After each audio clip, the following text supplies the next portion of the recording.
স্বাগত খেলা যুগে আপনাদের সাথে আছি আমি ফাইম রহমান।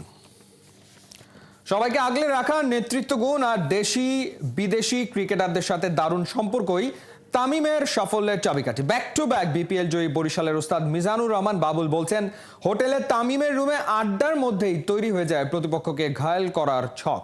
ঘরোয়া ক্রিকেটের সফল এই কোচ আক্ষেপ নিয়ে বললেন, কেউ ঠিকঠাক রেট করুক আর নাই করুক, ক্রিকেটারদের ভালোবাসা ঠিকই পাচ্ছেন।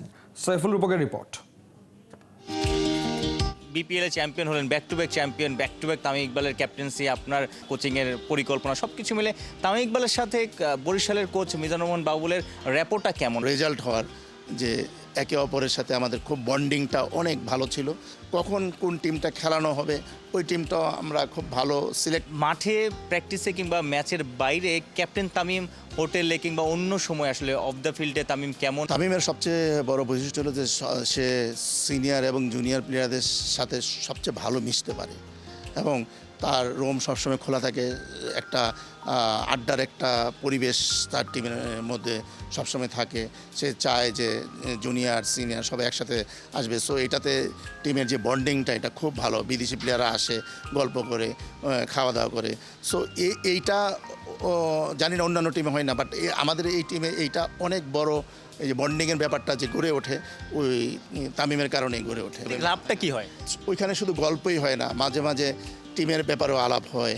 হ্যাঁ, অন্যান্য টিমের ল্যাগ হিসাবে আলাপ হয়, কোন টিম খেললে বেটার হয়, এরকম মাঝে মাঝে ওই সব গল্পের ফাঁকে আবার দিন শেষে আবার ক্রিকেটের ব্যাপারটাও চলে আসে। পুরো বিপিএলে 1.5 মাস ছিলেন, দু একটা ইনসিডেন্ট যদি বলেন যে ক্যাপ্টেনের এই বিষয়গুলো মানুষ হয়তো জানে না, কিন্তু আপনি কোচ হিসেবে জানেন। বিদেশি প্লেয়ারদের সাথে তার যে একটা সখ্যতা, আপনি রাত্রের 12টা-1টা বাজে ইনস্ট্যান্ট ওই প্লেয়ার দরকার, ওকে ফোন করছে, তারা রেসপন্স করছে, আমি অবাক হয়ে যাই। পাশে বসে বসে দেখি, মানে রিলেশন যে তার যে কমিউনিকেশন এক্সেলেন্ট।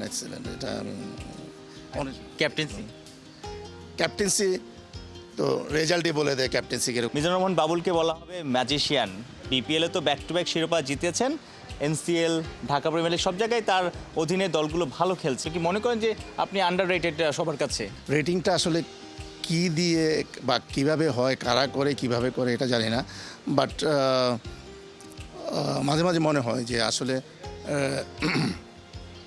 কোনো সমাজের সাথে মিশলে রেটিং টা ওইরকম দেখায় কি না, বা মানে এমন বিশিষ্ট কোনো লোকজনের সাথে কথা বললে সক্ষতা থাকলে রেটিং হয় কি না। বাট যারা রেটিং করার, আমার মনে হয় যে তারা ঠিকই রেটিং করে। যেমন আমি বলবো যে আমার প্লেয়াররা তাদের কাছে রেটেড বিকজ অফ তারা পার্সোনালিও কোচিং করতে আসে বা অনেক সময় কথা বলে, উপদেশ নেয়। সো যাদের রেটিং করা দরকার তারা ঠিকই রেটিং করে। সাইফুল রূপক, 71।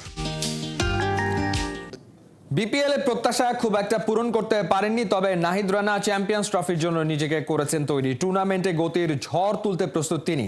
বাংলাদেশের বোলিং এর অন্যতম সেরা অস্ত্র এই পেসার। রহমান পেয়ারের রিপোর্ট। বাংলাদেশের ক্রিকেটে গতির নতুন দিগন্ত খুলে দিয়েছেন নাহিদ রানা। ডানহাতি পেসার আন্তর্জাতিক ক্রিকেটে অভিষেকের পর থেকেই নজর টানা। ঘন্টায় 150 কিলোমিটার গতিতে বল করে তিনি বাংলাদেশের পেস আক্রমণে যোগ করেছেন নতুন মাত্রা। আন্তর্জাতিক ক্রিকেটে অভিষেক 2024 সালে গতি ও বোলিং দক্ষতা নাহিদ রানাকে দ্রুতই দলের গুরুত্বপূর্ণ সদস্যে পরিণত করেছে। বিশেষ করে পাকিস্তানের বিপক্ষে সিরিজে তার বোলিং পারফরম্যান্স প্রশংসিত হয়েছে। আইসিসি চ্যাম্পিয়ন্স ট্রফিতে বাংলাদেশের অন্যতম মূল ভরসা। পেস আক্রমণে তিনি গুরুত্বপূর্ণ ভূমিকা পালন করবেন টিম ম্যানেজমেন্টের আশা। নাহিদ রানা ব্যক্তিগতভাবে দুর্বলতা নিয়ে কাজ করেছেন এবং দলের জন্য অবদান রাখার প্রতিশ্রুতি দিয়েছেন। জাতীয় দলের জার্সি গায়ে জড়ানোর পর নাহিদ রানার জীবনযাত্রায় পরিবর্তনটা উল্লেখযোগ্য। খাদ্যাভ্যাস, শৃঙ্খলা এবং ঘুম তার জন্য ভীষণ গুরুত্বপূর্ণ। ভাজা পোড়া, পিৎজার মতো খাবার থেকে দূরে তিনি গ্রহণ করছেন ফল, প্রোটিন ইত্যাদি। এই স্পিড স্টারের কাছে গতির চেয়ে জরুরি ফিটনেস ও বোলিং দক্ষতা। তার বিশ্বাস, সঠিক লাইন লেন্থ বজায় রেখে এবং ফিটনেসের উপর জোর দিয়ে তিনি আন্তর্জাতিক ক্রিকেটে আরো সফল হতে পারবেন। চ্যাম্পিয়ন্স ট্রফির বাংলাদেশ স্কোয়াডে 4 পেসার নাহিদ, মুস্তাফিজ, তাসকিন, তানজিম সাকিব। এই চতুষ্টয়ের মধ্যে নাহিদের গতি সবচেয়ে বেশি। টুর্নামেন্টে গতির ঝড় তুলতে প্রস্তুত তিনি। রহমান পেয়ার, ৭১। জ্ঞাত আয় বহির্ভূত সম্পদ অর্জনের অভিযোগে সাবেক অর্থমন্ত্রী ও সাবেক বিসিবির সভাপতি আহম মোস্তফা কামাল তার মেয়ে কুমিল্লা ভিক্টোরিয়ান্সের মালিক নাফিসা কামালের বিরুদ্ধে মামলা করার সিদ্ধান্ত নিয়েছে দুদক। সন্দেহজনক লেনদেন, টাকার উৎস গোপন ও টাকা পাচার প্রতিরোধ আইনে তাদের বিরুদ্ধে মামলা হবে। অবস্থান নিশ্চিত হলে গ্রেফতার করা হবে আহম মোস্তফা কামাল সহ তার পরিবারের সদস্যদের। আরও জানাচ্ছেন অনুবাপী। গেল 5 আগস্ট আওয়ামী লীগ সরকার পতনের আগেই সপরিবারে দেশ ছেড়ে পালিয়ে যান সাবেক অর্থমন্ত্রী ও বিসিবির সাবেক সভাপতি আহম মুস্তফা কামাল। তাকে দেশের ব্যাংক ও আর্থিক খাত ধ্বংসের হোতাদের অন্যতম একজন বলে মনে করছে দুদক। মুস্তফা কামালের দাপট ছিল দেশের ক্রিকেটে। 2009 সাল থেকে টানা 3 বছর বাংলাদেশ ক্রিকেট বোর্ডের সভাপতির দায়িত্বে ছিলেন তিনি। তার দেখানো পথেই সংগঠক হয়ে ওঠেন মেয়ে নাফিসা কামাল। বিপিএলে তার দল কুমিল্লা ভিক্টোরিয়ান্স 5 বারের চ্যাম্পিয়ন। সাবেক বিসিবি সভাপতি মন্ত্রী থাকাকালে তিনি ক্ষমতার অপব্যবহার করে ঘুষ ও দুর্নীতির মাধ্যমে বিপুল সম্পদের মালিক হন এবং এসব সম্পদের তথ্য গোপন করেন। সেই সাথে অবৈধ অর্থ বিদেশে পাচার করেন। প্রাথমিক তদন্ত শেষে দুদক বলছে আহম মোস্তফা কামাল নানা অবৈধ কর্মকাণ্ডের সাথে জড়িত ছিলেন। সাবেক অর্থমন্ত্রী পাবলিক সার্ভেন্ট হিসাবে দায়িত্ব পালনকালে ক্ষমতার অপব্যবহার এবং অসাধু উপায়ে জ্ঞাত আয় বহির্ভূত সম্পদ নিজে এবং তার পরিবারের সদস্যবৃন্দ এই অসাধু উপায়ে অর্জিত সম্পদ জ্ঞাতসারে স্থানান্তর, রূপান্তর এবং হস্তান্তর করার অপরাধে তাদের সকলের বিরুদ্ধে পৃথক পৃথকভাবে মামলা রুজুর সিদ্ধান্ত গৃহীত হয়েছে। মুস্তফা কামালের স্ত্রী ও 2 মেয়ের বিরুদ্ধে অবৈধভাবে সম্পদ অর্জন এবং উৎস গোপন এবং মানি লন্ডারিং প্রতিরোধ আইনে মামলা করবে দুদক। নাফিসা কামাল এবং তার পিতা জনাব আবু হানা মুস্তফা কামালের বিরুদ্ধে দুর্নীতি দমন কমিশন আইন 2004, দুর্নীতি প্রতিরোধ আইন 1947 এবং মানি লন্ডারিং প্রতিরোধ আইন 2012 এবং দণ্ডবিধির সংশ্লিষ্ট ধারায় আরও একটি মামলা রুজুর সিদ্ধান্ত গৃহীত হয়েছে। বর্তমান অবস্থান নিশ্চিত হলে গ্রেপ্তার করা হবে সাবেক অর্থমন্ত্রী ও বিসিবির সাবেক সভাপতি আহম মোস্তফা কামাল সহ তার পরিবারের সদস্যদের। অর্ণব বাপি, ৭১। ইতিহাসের পথে আইপিএল আগে যা ঘটেনি তাই ঘটতে চলেছে। প্রথমবার ট্রফি ট্যুরে defending champion Kolkata Knight Riders 9টি শহরে ঘুরে বেড়াবে এই ট্রফি। 14 ফেব্রুয়ারি শুরু হয়ে ট্রফি ট্যুর চলবে 16 মার্চ পর্যন্ত। কোহিনুর কণার রিপোর্ট। আইপিএল মানেই ধামাকা। নতুন মৌসুম আসবে আর আইপিএল নিয়ে শোরগোল হবে না, এ যেন হতেই পারে না। তাই তো এবার এক্সট্রা স্পাইস নিয়ে হাজির ফ্র্যাঞ্চাইজি ক্রিকেটের এই শোপিস টুর্নামেন্ট। নতুন কোনো নিয়ম নয়, বরং ক্রিকেট সমর্থকদের জন্য নতুন স্বাদের অ্যাপেটাইজার নিয়ে এসেছে কলকাতা নাইট রাইডার্স। ফ্র্যাঞ্চাইজি ক্রিকেটে যুক্ত হতে চলেছে নয়া অধ্যায়। আইসিসির কোনো টুর্নামেন্টকে সামনে রেখেই কেবল দেখা যায় ট্রফির বিশ্বভ্রমণ। এবারে হতে চলেছে আইপিএল ট্রফির হিস্টোরিক ট্যুর। এমন উদ্যোগ নিয়ে চারিদিকে হইচই ফেলে দিয়েছে কেকেআর। সমর্থকদের সীমাহীন ভালোবাসায় ভরিয়ে দিতে ট্রফি ট্যুরের জন্য কলকাতা বেছে নিয়েছে বিশ্ব ভালোবাসা দিবসকে। 14 ফেব্রুয়ারি থেকে 16 মার্চ 32 দিনে 9টি শহর ঘুরবে আইপিএল এর সোনালী ট্রফিটা। আসামের গুয়াহাটিতে ট্রফির প্রথম স্টেশন, এরপর ভুবনেশ্বর, জামশেদপুর হয়ে রাঁচি কাঁপিয়ে 12 মার্চ পৌঁছে যাবে সিটি অফ জয় কলকাতায়। সেখানে সবচেয়ে বেশি 5 দিন থাকবে ট্রফিটা। গেল আসরে নিজেদের 3 নম্বর শিরোপা জিতে নেয় কলকাতা নাইট রাইডার্স। তবে সেবেলায় নানা কারণে সমর্থকদের সাথে নিয়ে করা হয়নি সেলিব্রেশন, আর তাই নতুন আসর আসার আগেই এমন সিদ্ধান্ত নিয়েছে দলটা। আমাদের কাছে আমাদের ভক্তরা পরিবারের মতো। তারা সুসময়ে এবং দুঃসময়ে কেকেআর এর পাশে থেকেছে। সেই ভক্তদেরই ট্রফি জয়ের উদযাপনে সামিল করে নিতে চায় কলকাতার দল। যেখানে ট্রফি থাকবে সেখানে গিয়ে ট্রফির সঙ্গে যেমন ছবি তোলা যাবে, তেমনি বিভিন্ন গেমসে অংশ নিয়ে পুরস্কার জেতারও সুযোগ থাকছে। শুধুই কি ট্রফি নাকি তাদের সাথে থাকবেন কলকাতার সুপারহিরোরা, সে বিষয়ে অবশ্য এখনো পর্যন্ত কিছুই জানানো হয়নি। চ্যাম্পিয়ন্স ট্রফির পর 21 মার্চ শুরু হবে ক্রিকেট দুনিয়ার সবচেয়ে গ্ল্যামারাস এই টুর্নামেন্ট। কোহিনুর কণা, ৭১। ওয়ানডেতে ডেবিউতে 150 রান করে তোলপাড় ফেলে দেন সাউথ আফ্রিকান ব্যাটার ব্রিটসকে। এবার পাকিস্তানের বিপক্ষে বড় রানে নাম তুলেছেন আর এক বিশ্ব রেকর্ডে। 2 ওয়ানডে মিলে সর্বোচ্চ রানের রেকর্ড এখন এই সাউথ আফ্রিকান ব্যাটারের ঝুলিতে। তবে ব্রিটসকের জাদু ম্লান করে দিয়েছে পাকিস্তানের রেকর্ড গড়া জয়। বিস্তারিত থাকছে রায়ান আহমেদের রিপোর্টে। অভিষেকেই সেঞ্চুরি, কিউই বোলারদের তুলোধুনো করে যখন থামলেন তখন তার নামের পাশে 150 রান, যা ওয়ানডের ইতিহাসে ডেবিউতে করা সর্বোচ্চ রানের ইনিংসের রেকর্ড।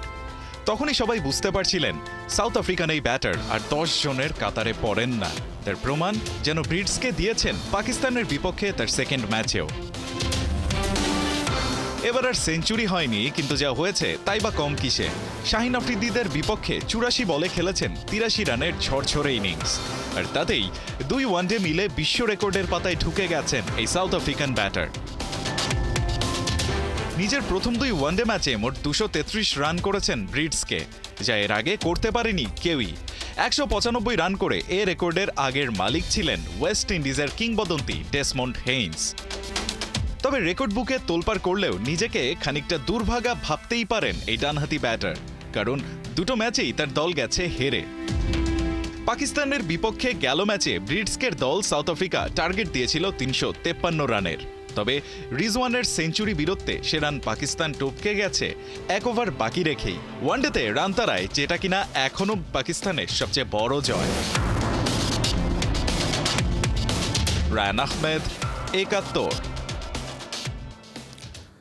সরকারি ক্রীড়া কাজে দুর্নীতি বরদাস্ত করা হবে না মোটেও। বিভিন্ন জালিয়াতি প্রমাণিত হওয়ায় 5 কর্মকর্তাকে চাকরিচ্যুত করল জাতীয় ক্রীড়া পরিষদ। সামনেও চলবে চিরুনি অভিযান। শুধু তাই নয়, দেয়া হচ্ছে ভালো কর্মীদের দীর্ঘদিন ধরে আটকে থাকা পদোন্নতি। মেহেদী নাইমের রিপোর্ট।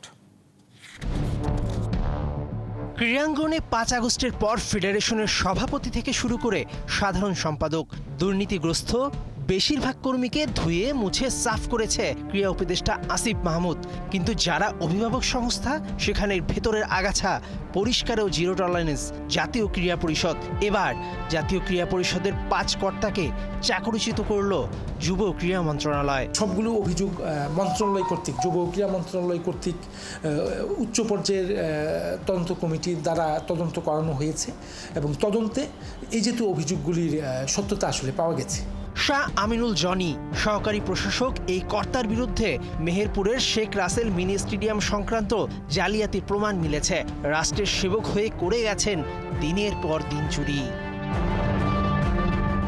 মাহমুদুর রহমান খান অবৈধভাবে নিয়োগ পাওয়া এই কর্মী সহকারী নিরীক্ষা কর্মকর্তা হিসেবে সরকারি রাজস্ব কাজে জাতীয় ক্রীড়া পরিষদের সিল ব্যবহার করে গেছেন দিনের পর দিন। রশিদুজ্জামান শ্রেণিয়াবাদ চেয়ারম্যানের একান্ত সচিব ছিলেন। শেখ পরিবারের আত্মীয় এই পরিচয় বহন করে হেন কোনো অবৈধ কাজ নেই তিনি করেননি। তদন্ত রিপোর্টে এটাই প্রমাণিত হয়েছে। খলিলুর রহমান জাতীয় ক্রীড়া পরিষদের এই রংমিস্ত্রি কোনো কারণ ছাড়াই গেল 15 মাসে 155 দিন অফিসেই আসেননি। তার বিরুদ্ধে টেন্ডারবাজি ও আর্থিক অনিয়ম প্রমাণিত হয়েছে। আব্দুর রশিদ খান জাতীয় ক্রীড়া পরিষদের এই নিরাপত্তা কর্মী খেয়াল খুশি মতো অফিসে আসতেন। বেশিরভাগ সময় থাকতেন ছুটিতে, কিন্তু ঠিকই নিয়মিত করতেন টেন্ডারবাজি। যেমন বিসিবির কাছ থেকে যে অভিযোগটা এসেছে, বরিশাল স্টেডিয়াম আন্তর্জাতিক মানে উন্নীতকরণের বিষয়ে যে কাজগুলো হয়েছে, সেই কাজগুলো গুণগত মান নিশ্চিত হয়নি, এমনই অভিযোগে বলা হয়েছে এবং এই ফাইন্ডিংসটি দিয়েছে কিউরেটর। শুধু চাকরিচ্যুত নয়, যোগ্য লোকদের দীর্ঘদিনের পদোন্নতি আটকে ছিল। প্রশাসনিক কাজ দ্রুতগামী করতে দায়িত্ব পেয়েই সেগুলো বেগবান করেছেন জাতীয় ক্রীড়া পরিষদ সচিব আমিনুল ইসলাম এনডিসি। 5 আগস্টের পরে গত 6 মাসে আমাদের পদোন্নতি, আমরা পরবর্তী ধাপে পদোন্নতি আমরা দিতে পেরেছি 13 জনকে। দুর্নীতির বিরুদ্ধে জাতীয় ক্রীড়া পরিষদের চিরুনি অভিযান চলছে। বিভিন্ন অডিট ও হিসাব ব্যবস্থা আরও পর্যবেক্ষণ জোরদার হবার প্রচেষ্টা সরকারি ক্রীড়া নিয়ন্ত্রক সংস্থাটির। মেহেদী নাইম, ৭১। এই ছিল এই মুহূর্তের খেলাযোগে। সরাসরি সংবাদ অনুষ্ঠান দেখতে চোখ রাখুন ৭১-এর ফেসবুক পেজে এবং সাবস্ক্রাইব করুন ৭১-এর ইউটিউব চ্যানেলে। ৭১-এর সাথেই থাকুন।